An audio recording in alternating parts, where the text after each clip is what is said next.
আয়াতুল কুরসি পড়ে ভুলেও একটি কাজ করবেন না, ভালো করে স্মরণ রাখবেন। আয়াতুল কুরসি পড়ে আমরা যে ভুল কাজটা করে থাকি, আয়াতুল কুরসি হচ্ছে পবিত্র কোরআনুল কারীমের ভিতরে সর্বশ্রেষ্ঠ আয়াত হচ্ছে আয়াতুল কুরসি। সূরার ভিতরে সর্বশ্রেষ্ঠ সূরা হচ্ছে সূরা ফাতিহা, সূরা ইয়াসিন, সূরা বাকারা। তবে আয়াতের ভিতরে সর্বশ্রেষ্ঠ আয়াত হচ্ছে আয়াতুল কুরসি।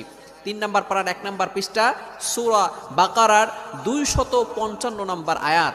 এই আয়াতটি এতটা ফজিলতপূর্ণ আয়াত, আল্লাহু লা ইলাহা ইল্লাহু আল হাইয়ুল কাইয়্যুম। এই আয়াতের ভিতরে আল্লাহ তাআলার 2টি চমৎকার নাম আছে। এই নামকে বলা হয় ইসমে আজম, আল হাইয়ুল কাইয়্যুম।